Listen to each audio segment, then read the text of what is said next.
Gostaria de saudar a todos os ouvintes da RCS e também ao público da Novo Tempo Portugal e dar-vos as boas-vindas a mais um programa Escola Bíblica. Eu gostaria de referir que durante este trimestre, como falamos na semana passada, nós estaremos a abordar o livro de Isaías, um livro apaixonante. Portanto, já introduzimos a lição da semana passada, uma crise de identidade, e hoje nós vamos debruçar um pouco mais sobre o capítulo 6, abordando uma crise de liderança. Para isso temos uma equipa, a equipa que nós apresentamos na semana passada. Temos o pastor Eduardo Teixeira, temos também o Pablo Silva e a Rafaela Silva, que farão parte deste painel para comentarmos juntos de uma forma informal, né, numa conversa aberta, portanto, sobre este assunto. Portanto, como eu já disse, o livro de Isaías é um livro apaixonante. Talvez alguns factos curiosos sobre o livro de Isaías antes de nós entrarmos no capítulo 6. O livro de Isaías contém 66 livros, né? A mesma quantidade de livros que a Bíblia toda, 66 capítulos, digamos, o mesmo número de capítulos do que o livro, a Bíblia inteira. E também nós podemos dividir o livro de Isaías em duas partes. Os primeiros 39 capítulos poderão equivaler ao Antigo Testamento e os outros 27 livros ao Novo Testamento, né? O próprio nome do profeta Isaías é uma mensagem, daí que muitas pessoas o tratem como o príncipe dos profetas, ou o profeta do Evangelho, o pregador da santidade e por aí fora, né? Portanto, é um livro de peso na Bíblia, daí a importância de nós estarmos aqui a estudar este tema. Eu lembro-me na semana passada, quando nós tentávamos destacar uma mensagem central deste livro, do pastor Eduardo Teixeira ter mencionado o capítulo 6 como sendo o capítulo que chamava a atenção, por um lado, por causa desta apresentação de Deus, né, da majestade de Deus, mas por outro lado, também por causa da reação de Isaías. E hoje é o momento de nós podermos aprofundar um pouco mais este capítulo. Então eu propunha que nós começássemos por contextualizar um pouco este capítulo 6, uma vez que no versículo 1, capítulo 6, versículo 1, no ano em que morreu o rei Uzias, eu vi o Senhor assentado sobre um alto e sublime trono, e as orlas do seu manto enchiam o templo. Aqui no versículo 1 menciona o rei Uzias, né? Menciona especificamente o momento da sua morte. Foi nesse mesmo ano que Isaías teve essa visão que nós vamos explorar daqui a pouco. Então, eu propunha que nós pudéssemos explorar um pouco mais a menção deste rei e o contexto em que Isaías tanto escreveu este livro e esta visão. Ora, Eurico, é interessante porque mencionares aqui o nome do rei Uzias. Acho que quem lê a Bíblia, eu pelo menos quando li a Bíblia e quando li este capítulo, que é um capítulo marcante do livro de Isaías, parece que isto é um pormenor que passa de lado, parece que é só um contexto de dizer, olha, foi neste ano que teve a visão. Mas há aqui alguns pormenores interessantes, e há sempre alguma sabedoria a tirar deste pequeno pormenor de dizer aqui que foi no ano em que morreu Uzias. Eu tenho aqui um quadro onde vemos um pouco qual foi o período em que Isaías teve o seu ministério. Ele, como já vimos a semana passada, ele atravessou 4 reinados, de Uzias, Jotão, Acaz e Ezequias, e veio a morrer às mãos de Manassés, segundo aquilo que é a tradição. Isto no reino de Judá. Podemos ver aqui na parte de cima o que é que se passava no reino de Israel. Houve 2 reinos, e entretanto eles acabaram por ser invadidos e conquistados e depois dispersos pela Assíria. Isaías, que estava no lado de Jerusalém, ele começou o seu ministério no tempo deste rei Uzias. E os primeiros capítulos provavelmente referem-se a este período em que Uzias estava no reinado. Quem era Uzias? Uzias foi um dos maiores reinados da história do povo de Israel, e maiores não só em anos. Ele reinou durante 52 anos e terá morrido, este ano que aqui é referido, terá sido provavelmente no ano 740, 739 a.C., mas também foi um dos maiores reinados, não só no tempo, mas também em prosperidade. Ele investiu muito na área militar, tinha muitas defesas, muitas torres de defesa, tinha muitos grupos armados preparados. Não tivesse feito muitas conquistas, fez algumas, mas Judá, naquela altura, era um reino forte e com essa fortaleza que tinha, trouxe alguma prosperidade. E, por outro lado, ele investiu muito na agricultura. A agricultura permitia que eles tivessem não só... não tivessem falta de pão, né, para comer, variedade, e ajudava também no comércio. Por isso, estas duas coisas conjugadas, a parte militar e a parte da agricultura, ajudou que o reinado de Uzias fosse um reinado próspero, quase só abaixo da festa que Salomão e Davi tinham deixado logo atrás, não é? Portanto, esta grandeza do reinado de Uzias, em tempo, em prosperidade, em paz, que é uma coisa valiosa, fez com que a cada altura pudéssemos aqui usar um pouco aquela expressão que nós conhecemos usada para outro rei, e nós fazemos uma interpretação sobre este texto, que foi, a dada altura, em certo dia, achou-se no seu coração, neste caso, uma presunção. E presunção de quê? Talvez desta fama, deste esplendor que ele tinha no seu reinado, não é? Este esplendor, esta fama que ele alcançou, esta glória, e vamos usar este termo de propósito porque é um termo intencional daquilo que vamos estudar hoje, esta glória que ele alcançou, de alguma forma foi corroendo o seu coração. E a fama, a glória, o esplendor, mas a fama, talvez a palavra mais moderna para referirmos isto, é algo que acho que todo ser humano procura de alguma forma, ou pelo menos é uma tentação para muita gente, e nós vemos hoje em dia, é algo que atrai a atenção de muita gente. E Uzias, de alguma forma, deixou-se seduzir por esta fama, por este poder, por este esplendor do seu reinado, e da altura já não tinha bem noção daquilo que era, de quem era ele e do que eram os frutos da bênção de Deus, não é? E esta fronteira dele não ser capaz de distinguir aquilo que era portanto, o fruto de Deus através do seu reinado, fez com que a cada altura ele entrasse no templo e achasse que podia pegar no incensário e ministrar ali no templo. Felizmente ali os sacerdotes estavam atentos e interviram, e ele acabou só por recuar porque eram muitos e ele acabou por respeitar a autoridade deles, mas estava furioso com a questão porque o rei tão próspero, estava a ser impedido de atuar. E bom, nós sabemos o que é que aconteceu a seguir, né? Portanto, ele, naquele momento, ele foi acometido de lepra, primeiramente só na testa. Isto fez com que ele ficasse muito perturbado e se escondesse, e realmente ele nunca mais pôde voltar ao templo. E daquilo que conseguimos perceber, ele ficou restringido o resto do seu reinado, fechado numa casa. Há dúvidas se o seu reinado acabou aí ou se ainda durou numa co-reinado, falta-me agora a palavra exata, mas um reinado com o seu filho, co-regência, exatamente. E realmente foi um castigo grande que Uzias teve. Há uma passagem muito interessante que Ellen White tem sobre este momento, que diz assim: nem a sua importante posição, nem a sua longa vida de serviço, portanto, que ele teve, né? Ele tinha uma importante posição, era o rei, e o seu serviço para trás, o reinado que ele tinha conseguido construir, e de uma vida correta, ele tinha sido um bom rei até aí. Mas diz Ellen White que nem a sua importante posição, nem a sua longa vida de serviço poderiam ser invocadas como desculpa para o presunçoso pecado com que manchou os seus últimos anos vividos sob o juízo do céu. Diz Ellen White em Profetas e Reis. Ellen White é uma escritora que escreveu este livro a descrever este período, não é? E, de facto, é algo que nós podemos perceber que o impacto que teve na vida de Uzias, esta atitude, e este o contexto em que acaba o reinado, e ele não vai acabar por reinar, e é este momento, chegando à pergunta que me tinhas feito, em que Isaías abre esta visão sobre o trono de Deus. Mas é aqui interessante uma coisa, Pablo, é que no início do reinado de Josias, diz que ele teve um reinado de grande dedicação a Deus.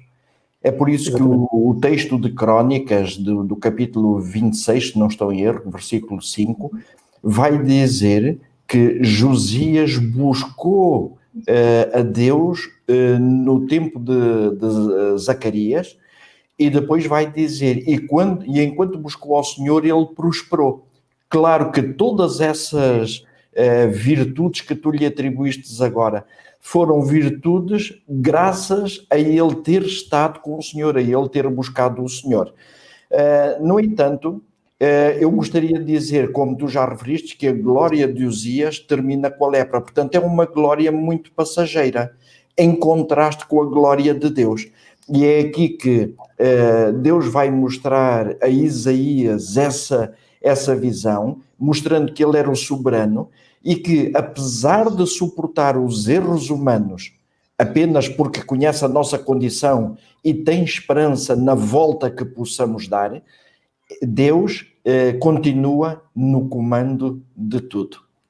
Mas também, uma outra característica que eu gostei muito de ver aqui, é que Deus quer mostrar que com misericordiosa paciência está a trabalhar na restauração do seu povo. Eu achei isto muito interessante nesta questão daquilo que nós podemos perceber de Isaías ter referido esse ministério ainda de Uzias como rei e a comparação com o Senhor. Porque efetivamente, como eu disse, a glória de Uzias foi muito passageira e a glória do Senhor é para sempre e é uma glória que enche a terra. Penso que este era o aspecto que faltava referir aqui.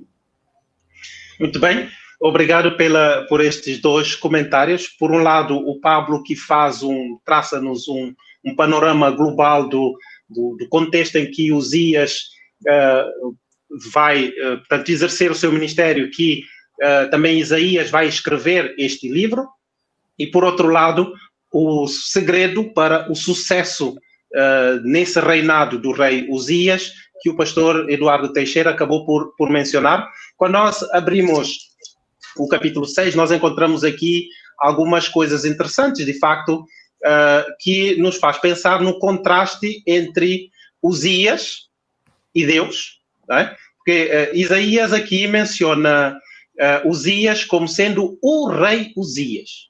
É? Ele era o rei Uzias, mas logo a seguir ele menciona Deus sublime, no seu, tanto sentado sobre o seu sublime trono. É? E mais tarde, no versículo 5, ele vai mostrar que de facto o rei é o Senhor dos exércitos. Então, aqui parece que há uma troca do rei para apresentar uma outra imagem, não é, de Deus. E eu queria lançar agora uma segunda pista para reflexão, não é? O livro de Isaías, como nós já vimos na semana passada, menciona várias facetas de Deus. No capítulo 1, no versículo 2, nós exploramos um pouco a imagem de Deus como esse pai educador, não é? E nós vimos também no capítulo 5, embora nós não tenhamos explorado muito a semana passada o capítulo 5, existia ali aquela ideia daquele agricultor, não é? Daquele vinhateiro que vai cuidar da sua vinha, faz tudo pela sua vinha, mas mesmo assim ela produz uvas bravas. E agora aqui, se calhar, nós podíamos explorar um bocadinho mais a imagem que é apresentada aqui de Deus no capítulo 6. Não é? O que é que nós podemos concluir sobre o impacto desta visão que Isaías teve no nosso caráter e na nossa ação, na nossa atitude e na nossa conduta enquanto cristãos. Podemos começar com a Rafaela, talvez, aqui este ponto. Sim, de facto, este primeiro impacto dado a Isaías, na visão que ele tem, no pórtico do templo, está ali presente, e ele não pode entrar no templo, ele não tem acesso, ele não é sacerdote. No entanto, a visão gloriosa de Deus é-lhe manifestada ali. Ele é um privilegiado, não sabemos bem porquê, ou pelo menos nesta convocação profética, nós entendemos obviamente o porquê, e aí é apresentado o Deus glorioso, o Rei dos Reis, como dirá no versículo 6, e esse Rei, esse Deus glorioso, é um Deus santo. Os serafins vão precisamente invocar 3 vezes o caráter santo de Deus. Santo, santo, santo. Kodesh, em hebraico. E sabemos que esta menção tripla significa a plenitude, a perfeição. É no fundo, caracterizar essa característica absoluta de Deus, a sua santidade. E talvez o que é que podemos retirar daqui, pelo menos para nós, numa questão prática, que impacto é que Deus tem, a santidade de Deus tem na nossa vida, a visão de Deus. Talvez esse contraste tremendo entre nós, seres humanos, indignos, pecadores, diante de um Deus que é perfeito, que é puro, que é santo. Não há nada a apontar a Ele, a nós sim. E Deus coloca-nos assim, perante esse contraste, não sem uma solução. E veremos isso neste capítulo. Ele oferece, sim, uma solução, e ele oferece a Isaías, nomeadamente, ele vai dizer, ele vai aplicar, pelo menos, essa brasa na boca de Isaías, e vai santificá-lo, vai transformar, vai haver ali uma transformação, que é a imagem do próprio Deus. E talvez também, pessoalmente, e eu refiro isso mais a título pessoal, que impacto tem a visão de Deus na minha vida? Isto, quando eu relia este capítulo, e é bom revisitá-lo, porque nós conhecemos, mas é bom revisitar sempre os textos da Bíblia, e nomeadamente o livro de Isaías, e há um texto que me vem à mente muitas vezes, que eu peço a Deus que me venha muitas vezes à mente, que se encontra em Provérbios 9:10. O temor do Senhor é o princípio da sabedoria, e o conhecimento do santo é o entendimento. Se eu tiver uma noção completa, ou mínima, digamos assim, porque é difícil aproximar e ter essa compreensão total de quem é Deus, ele é insondável. Mas se tivermos pelo menos essa percepção mínima, nós compreenderemos o nosso estado, quem nós somos, e é necessário. Isso é imprescindível, nós percebemos quem nós somos perante este Rei dos Reis, este Deus insondável. Dá-me a impressão que Isaías está posicionado, e vocês depois dirão se concordam ou não, mas dá-me a impressão que Isaías está aqui com esta visão, ele está posicionado entre Deus e o rei Uzias. Né? Quando ele evoca aqui, parece que a menção do rei Uzias aparece do nada, né? Porque não há um desenvolvimento no capítulo 6 do livro de Daniel, não há um desenvolvimento sobre essa morte, mas há aqui uma simples menção. E essa menção, pelo vocábulo que é empregado aqui, não é? A menção do trono, do templo, não é? Faz-nos lembrar precisamente onde termina a história do rei Uzias, e mostra Isaías, por um lado, a contemplar Deus, este Deus santo que a Rafaela mencionava há bocadinho, e por outro lado, a olhar para Uzias, um pecador, um homem que começou bem, mas terminou mal. Não é? Agora, aqui, por exemplo, nós podemos ver que nós temos a tentação de nos compararmos ou com seres humanos. É mais fácil nós tentarmos nos comparar com seres humanos, ou então nós podemos comparar-nos com Deus. É como foi o caso de Isaías, a olhar para Deus, a contemplar Deus, ele teve uma sensação diferente daquela que ele teria se ele contemplasse o rei Uzias. Né? Quando nós contemplamos alguém, nós podemos ter uma falsa sensação de bem-estar. Porque por melhor que nós sejamos, existe alguém melhor. Mas por pior que nós sejamos, também vai existir alguém pior do que nós. E isso pode nos trazer uma falsa sensação de bem-estar e não produzir qualquer necessidade de transformação ou de mudança.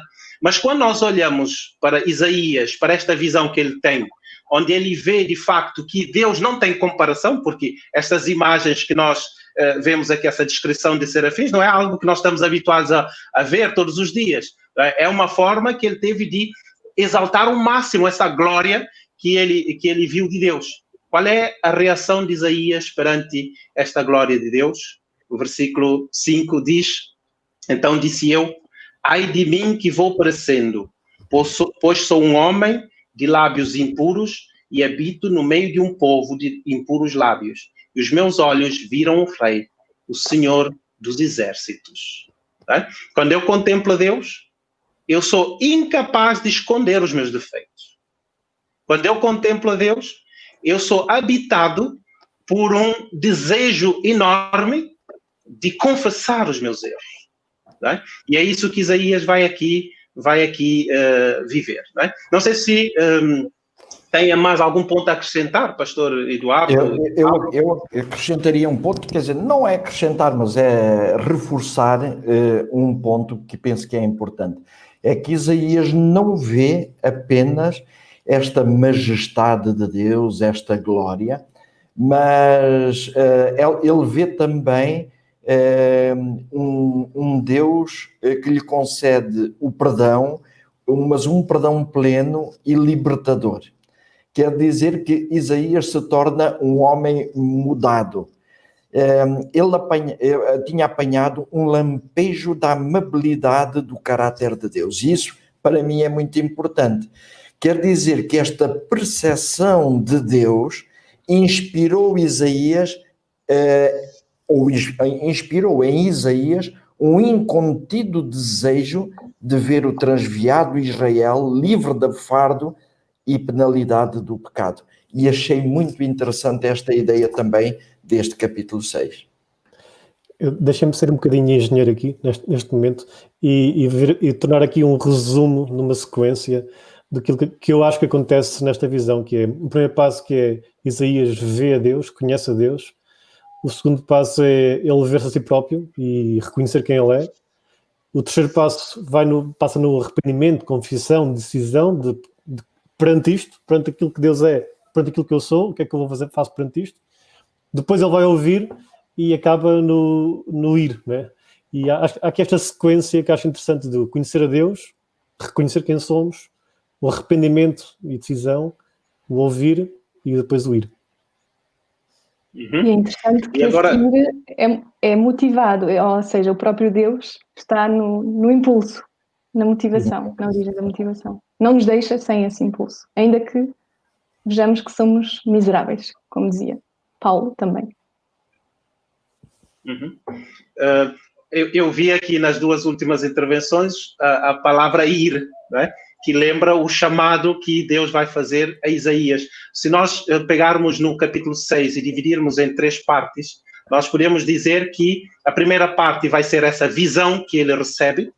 A segunda parte nós podemos chamar a parte onde Isaías é purificado, não é? Vai haver uma purificação. E a terceira parte é a vocação de Isaías, não é? Ele vai ser chamado e vai ser enviado, portanto, para transmitir uma mensagem que depois nós teremos a oportunidade de falar um pouco sobre isso. Mas nós vemos aqui que Isaías só é enviado depois de ter passado por um processo de purificação. A pergunta que eu faço é: será que existe de facto mesmo algum pré-requisito para o chamado e para o envio em missão? Será que existia algum impedimento na vida de Isaías que não deixava que esse chamado fosse feito antes? Porque algumas pessoas perguntam-se por que o chamado de Isaías aparece no capítulo 6 e não no capítulo 1. Parecia-nos uma ordem mais lógica que o capítulo 1 começasse com o chamado de Isaías e depois o capítulo 6, por exemplo, descrevesse o estado de Israel. Será que existe de facto uma ordem, um pré-requisito para o chamado de Deus? Não é? Será que existe algum impedimento hoje na nossa vida, enquanto cristãos ou na igreja, como um grupo, como uma coletividade, para que haja de facto esse chamado e esse envio? Eu poderia aí avançar com alguma coisa que acho que é tremendamente importante para o assunto que nós estamos a debater. Já foi dito várias vezes aqui, ou salientado, o contraste entre a incomparável perfeição do seu Criador e a conduta pecaminosa dele próprio, Isaías, e do povo escolhido de Israel e Judá. Mas Isaías efetivamente já tinha sido chamado. Só que havia uma missão tremenda que Deus lhe queria confiar. Essa missão era o do anúncio do Messias. Além de mostrar os erros em que o povo estava e tudo isso, o que era também importante que o povo tivesse conhecimento, mas a verdadeira missão dele era revelar esse Messias e apresentá-lo da melhor maneira possível. É por isso que nós hoje ficamos encantadíssimos quando lemos Isaías a falar do Messias. Mas Isaías, depois de ter visto a santidade de Deus, depois de ter visto a sua majestade, na plena luz dessa divina presença do santuário, ele sentiu claramente que se fosse deixado na própria imperfeição e ineficiência, seria inteiramente incapaz de executar a missão para a qual ele tinha sido chamado. Por isso é que eu na primeira intervenção da semana passada, eu dizia que realmente isto me deu um vislumbre importantíssimo deste livro de Isaías. Porquê? Porque só depois de ele reconhecer a sua miséria e de ter sido purificado, é que ele então estava justamente no ponto em que podia ser usado por Deus para essa missão tão especial. E eu digo, agora sim, ele estava em condições de ser usado. Vemos muitos outros exemplos da palavra de Deus. Por exemplo, o apóstolo Paulo. Já repararam? Nós consideramos o apóstolo Paulo o maior apóstolo que houve, porque efetivamente o apóstolo Paulo, na divulgação do Evangelho, na visão que ele tinha de todo o Antigo Testamento também, e como depois aplicar isso a Cristo, foi verdadeiramente extraordinário. Mas porquê que o apóstolo Paulo conseguiu isso? Lembram-se que ele disse, aquilo que eu quero fazer não consigo, aquilo que eu faço... Não, ele dizia, aquilo que eu quero fazer não consigo, aquilo que eu faço é aquilo que eu não gostaria de fazer, não é? E depois ele diz, miserável homem que eu sou. Depois em Timóteo, ele vai reconhecer que ele é um dos principais pecadores. Se formos à oração de Daniel, também Daniel, ele confessa ali, dessa oração de Daniel, dos 17 ou 18 versículos que tem, 11 deles são a fazer confissão do povo e dele próprio. Neemias também, uma missão extraordinária, mas ele vai dizer também eu e a casa de meu pai pecamos. Então, a partir do momento em que nós reconhecemos, e esse acredito que é o pré-requisito, a partir do momento em que nós reconhecemos a nossa condição, estamos em condições de ser usados por Deus. Eu diria que aqueles que são comissionados para uma missão especial. E qual é a nossa missão especial hoje? É anunciar a breve vinda de Jesus. Eu acredito que Isaías, com certeza, teria preferido anunciar a segunda vinda do que a primeira, porque a segunda vinda é quando tudo vai terminar e é quando nós vamos passar para um outro estado. E eu acredito que nós temos esse privilégio agora.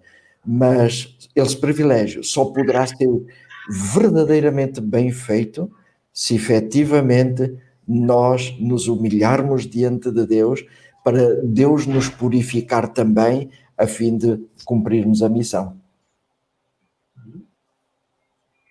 É interessante que o próprio Deus, como refere o pastor Eduardo Teixeira, encarrega-se de fazer esse processo que não nos compete a nós. Nós não conseguimos por nós mesmos nos despirmos e deixarmos que Deus realmente nos invada, nos preencha, nos complete. Mas realmente Isaías, entregando-se a Deus, conseguiu, com a sua ajuda, preencher esse requisito, como diz o pastor Eduardo, a humildade, a confissão, o reconhecimento sincero, são as condições básicas para essa entrega, para essa eficácia de Deus. E eu não queria deixar de comentar o versículo 8 do capítulo 6, que me toca particularmente, no sentido em que estamos a conversar e, em especial, na pergunta que o próprio Deus vai fazer. Mas a quem enviarei? Quem irá por nós? E aqui eu revejo muito a pedagogia e a condescendência de Deus. Ele, será que não sabia a quem enviar? Ele sabia perfeitamente. Ele escolhe a dedo. Ele sabe tudo. E, no entanto, ele permite que o homem, que nós, respondamos. Isaías vai então dizer, envia-me, eis-me aqui.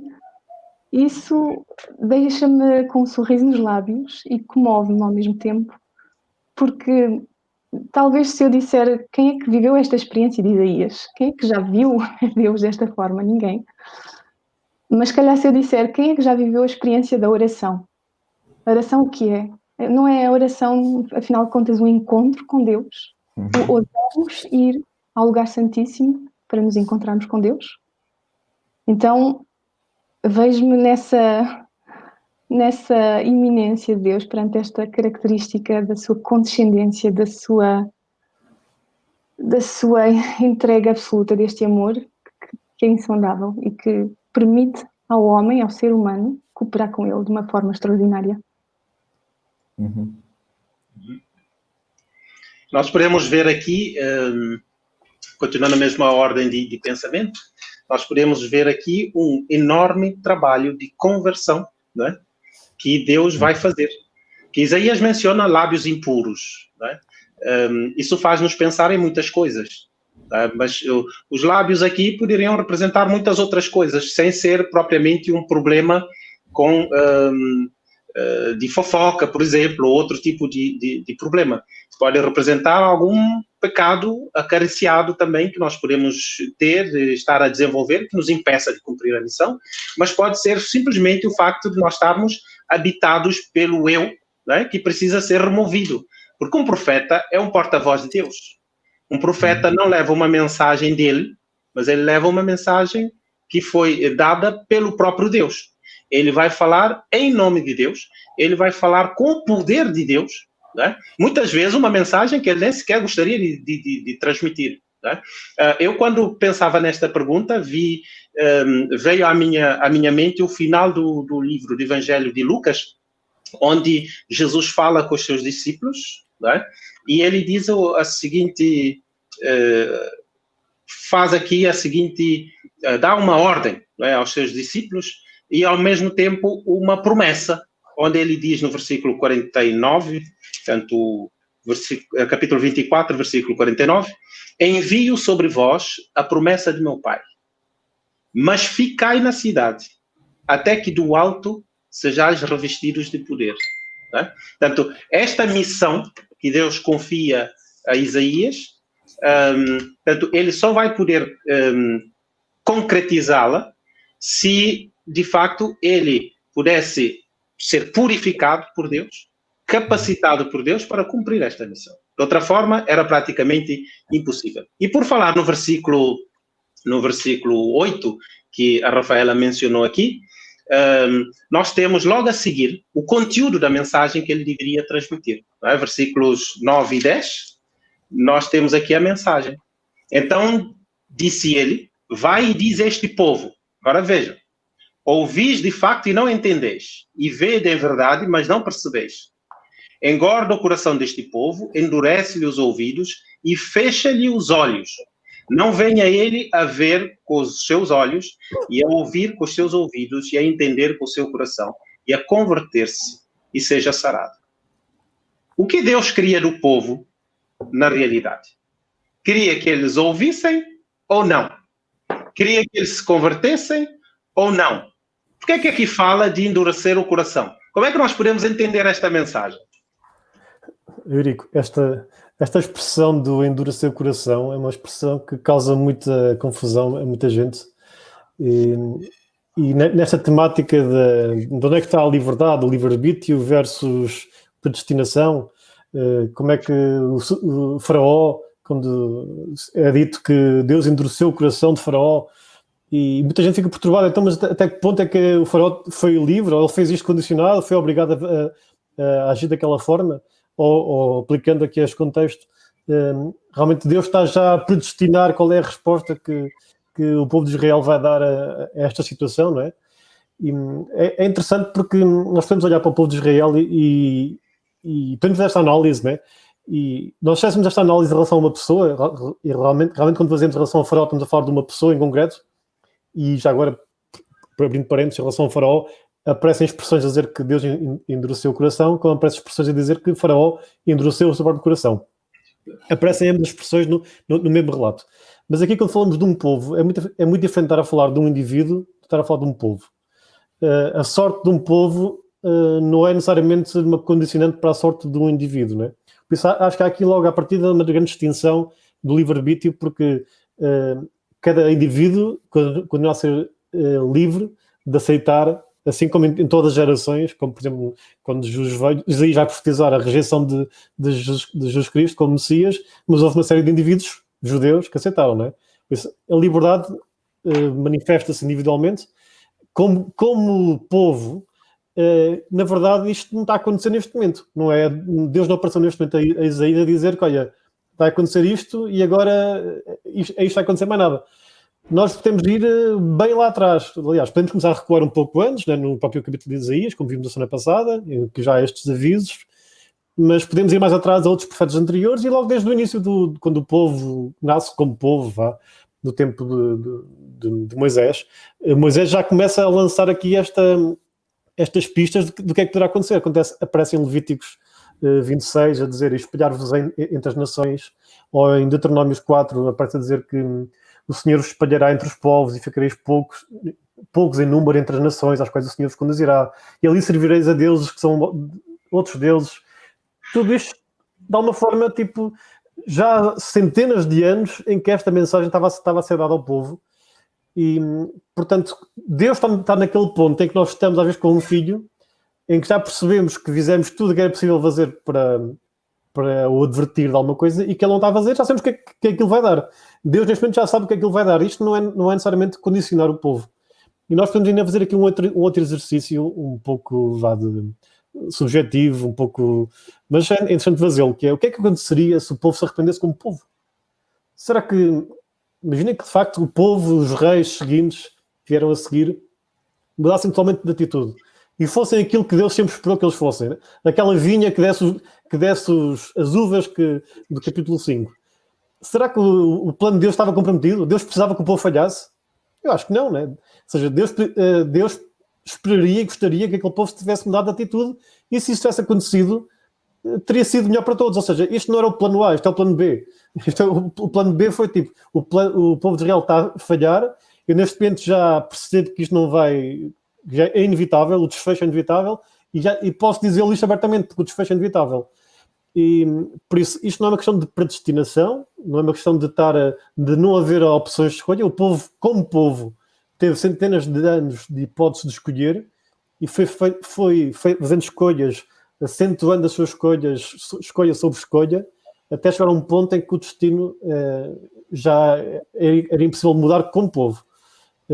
Por isso, acho que a ideia de predestinação, podemos afastá-la daqui. A ideia da liberdade está presente, até porque o capítulo, a visão, acaba com um versículo um bocadinho enigmático, que é o versículo 13, mas que não deixa de ter esta ideia de que, aliás, é quase a última palavra que lá aparece, que é a semente. Apesar desta mensagem terrível, na verdade, vai ficar uma semente. E é essa semente que Isaías vai agarrar como esperança, é essa semente que nós nos agarramos sempre, sabendo que, apesar de tudo, de uma geração falhar, há sempre uma semente que passa para a geração seguinte. Uhum. Vejo que o nosso tempo está a aproximar do seu fim. Eu gostaria ainda de dar a oportunidade ao pastor Eduardo e à Rafaela para fazer um pequeno comentário antes do fim. Muito bem, eu agradeço. Uma coisa é verdade: se Deus não quisesse que aquele povo se arrependesse, não tinha chamado o profeta Isaías para ir falar com eles e mostrar a condição em que eles se encontravam. Vemos aqui que o anseio de Deus não é destruir, mas é salvar eternamente. Contudo, nós temos que reconhecer que Deus já sabia qual ia ser a reação do povo. É a sua presciência. E por isso é que Deus diz: olha, isto vai acontecer. Não é que Deus tivesse querido que aquilo acontecesse daquela maneira. Deus é que já sabia qual era a reação deles. Porque todos nós sabemos que algumas pessoas reagem positivamente aos apelos, enquanto que outras ainda se tornam mais firmes na sua resistência. E Deus sabia que isto ia acontecer, mas a grande vontade de Deus era efetivamente salvar o povo. Eu pensando neste desafio lançado a Isaías, eu penso sobretudo quão ingrata parece esta tarefa. E talvez eu termine apenas com o pensamento aplicando para nós. Nós também temos uma tarefa pela frente e Deus nos convoca para sermos também nós mensageiros. E é difícil, sabemos que há muita resistência, como diz o pastor Eduardo.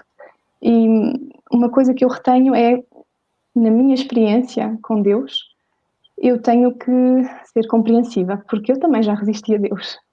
E talvez ressaltar essa característica de Deus, a longanimidade de Deus. Portanto, Ele é paciente, mas Ele é também exigente, é verdade. Mas não esquecer aquilo que Deus também faz por nós e aquilo que Ele já esperou por nós e aquilo que Ele ainda espera fazer. Nunca esquecer essa característica e o que Ele faz por nós. Portanto, dessa maneira podermos também tratar os outros iguais a nós. E Eurico, só em 2 segundos dizer que Deus esperava que Isaías fosse um corajoso, mas paciente ensinador, assim como Deus é. Exatamente. Nós vemos aqui, de facto, no capítulo 6, nós vemos aqui alguns elementos muito interessantes. E nós já comentamos isso, não é? A santidade de Deus. É bom nós concluirmos esta escola bíblica com a noção de que nós não somos iguais a Deus de maneira nenhuma. Não é? Portanto, Deus é um Deus santo, é um Deus que, de facto, é um Deus puro, é um Deus justo, e quando nós olhamos para Ele, o nosso pecado, a nossa condição de miséria sobressai. Não é? Mas, ao mesmo tempo, quando eu olho para o versículo 5, não é? E vejo Isaías com medo de morrer, não é? Por estar na presença de um Deus daquela forma, e Deus, de facto, usa o fogo não para destruir, mas para purificar. Vejo esse desejo de Deus de purificar-nos aqui. Purificar-nos não só para vivermos uma vida santa, não é? Mas purificar-nos também para que possamos ser úteis, não é? Porque Deus vai dar uma missão a Isaías que ele, aliás, aceita rapidamente. Eis-me aqui, envia-me a mim, que é um desejo que eu gostaria de estender a cada ouvinte aqui, também de poder se disponibilizar para fazer a obra de Deus. Porque, na realidade, Deus prepara-nos, Deus purifica-nos para fazermos o seu trabalho. E o maior desejo de Deus, nós já vimos aqui, é precisamente que haja essa conversão, esta mudança. Resta-me agradecer-vos a todos pela vossa colaboração, pela vossa participação aqui nesta reflexão. Agradecer também a todos os ouvintes da RCS e a todos os ouvintes da Novo Tempo Portugal. E queria agradecer-vos a vossa companhia e marcar encontro para a próxima semana. Na próxima semana nós vamos focar um pouco mais no capítulo 7 e vamos ver quando o nosso mundo se desmorona. Portanto, até a próxima semana.